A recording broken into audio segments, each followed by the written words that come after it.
père de la bombe atomique, mon héritage impacte encore le XXIe siècle. Je suis Robert Oppenheimer et je vous livre mon histoire.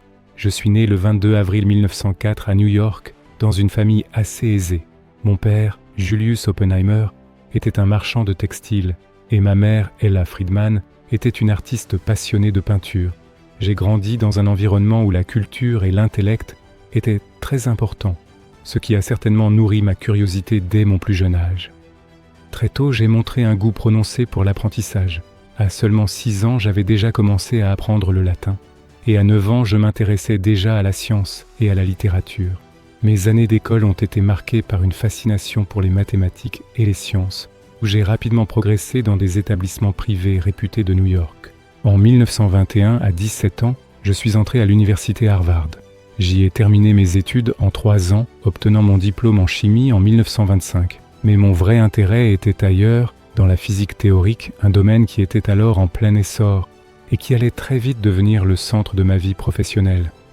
Après Harvard, mon voyage vers la physique théorique m'a conduit en Europe.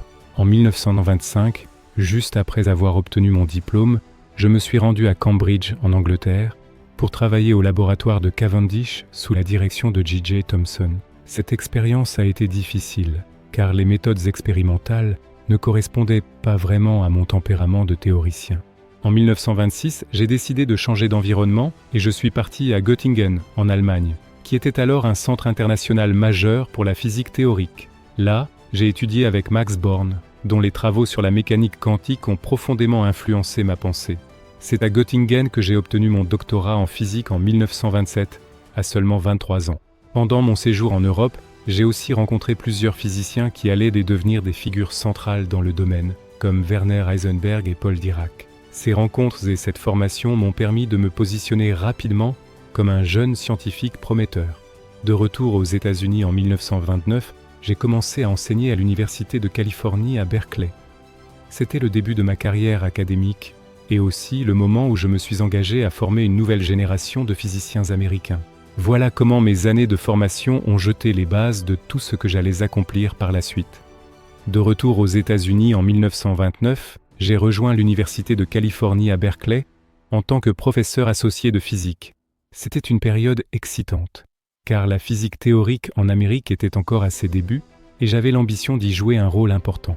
Au cours des années 1930, j'ai enseigné et dirigé des recherches qui ont aidé à établir Berkeley comme l'un des principaux centres mondiaux de physique.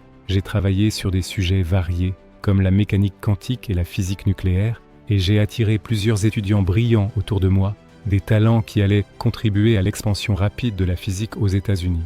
En parallèle, j'ai commencé à m'intéresser aux implications plus larges de la physique, notamment dans le contexte des tensions internationales montantes. J'étais conscient que mes travaux pourraient avoir des applications militaires, même si à cette époque c'était encore difficile à imaginer dans toute son ampleur. Ma carrière universitaire était aussi marquée par une personnalité parfois complexe. J'étais exigeant avec mes étudiants, souvent mystérieux mais profondément passionné par la science et son potentiel. C'est pendant cette période que ma réputation s'est bâtie et que j'ai commencé à être reconnu comme l'un des physiciens théoriciens les plus prometteurs du pays. En 1942, alors que la Seconde Guerre mondiale faisait rage, j'ai été nommé directeur scientifique du projet Manhattan. Ce programme secret avait pour but de développer une arme nucléaire avant que l'Allemagne nazie ne le fasse. Le projet s'est rapidement imposé comme un défi scientifique et logistique colossal. À la tête d'une équipe d'élite rassemblant les meilleurs physiciens, ingénieurs et techniciens, j'ai dû coordonner des recherches qui allaient transformer la théorie en une arme dévastatrice. Le laboratoire principal a été établi à Los Alamos, au Nouveau-Mexique, où j'ai dirigé les efforts sur la conception et la construction des premières bombes atomiques. Les enjeux étaient énormes. Il fallait inventer et maîtriser des technologies totalement nouvelles, tout en respectant un impératif de secret absolu. Ce fut une période intense, marquée par des dilemmes moraux complexes. Je savais que ce que nous faisions pourrait changer la face du monde, mais le contexte de guerre justifiait à mes yeux cette course contre la montre. Le travail a abouti au succès en juillet 1945, avec le premier essai nucléaire baptisé Trinity. C'était à la fois une victoire scientifique et le début d'une ère nouvelle et terrifiante. Après l'essai Trinity en juillet 1945, le projet Manhattan est entré dans une nouvelle phase décisive. La bombe que nous avions créée allait être utilisée pour mettre fin à la guerre. En août 1945, les États-Unis ont largué 2 bombes atomiques sur les villes japonaises d'Hiroshima, le 6 août, puis de Nagasaki, le 9 août. Ces événements ont précipité la capitulation du Japon et marqué la fin de la Seconde Guerre mondiale. Je me souviens d'avoir éprouvé un mélange de soulagement et d'angoisse. La victoire était là, mais j'étais conscient des conséquences humaines terribles et du monde radicalement transformé que nous venions d'engendrer. Dans les mois qui ont suivi, j'ai commencé à réfléchir de manière plus critique aux implications de notre travail, notamment à la nécessité urgente de contrôler ces nouvelles armes.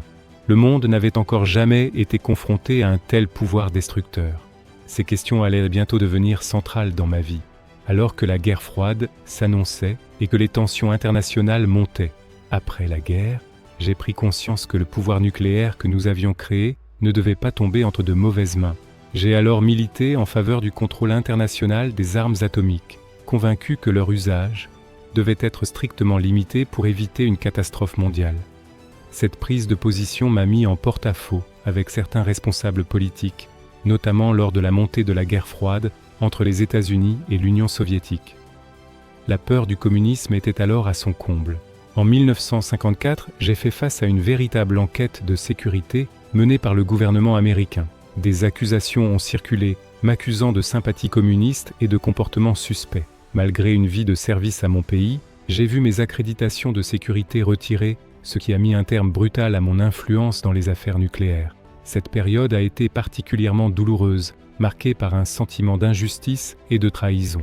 Pourtant, j'ai continué à défendre mes convictions, tout en restant dans le domaine académique. Ma disgrâce publique a marqué un tournant, mais elle n'a pas effacé l'importance de mon travail, ni les débats essentiels que j'avais lancés sur l'éthique scientifique et la responsabilité politique des savants. Après les événements de 1954, ma carrière a pris un nouveau chemin. Même si j'avais perdu mon accès aux cercles gouvernementaux, j'ai continué à enseigner et à réfléchir aux implications morales et philosophiques de la science. Dans les années qui ont suivi, j'ai été partiellement réhabilité.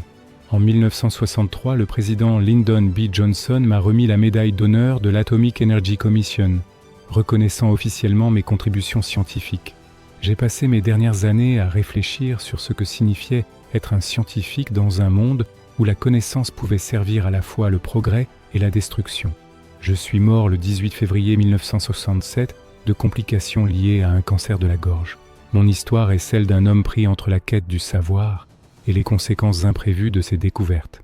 Dans les décennies qui ont suivi, le débat sur la responsabilité des scientifiques, leur éthique et les dangers de la course aux armements nucléaires s'est intensifié. Je reste une figure complexe, à la fois le père de la bombe atomique et un homme qui a averti du péril qu'elle représentait. Mon héritage continue d'inspirer la réflexion sur la science, la politique et la conscience humaine. Si tu as aimé mon histoire, abonne-toi et découvre de nombreuses autres figures historiques.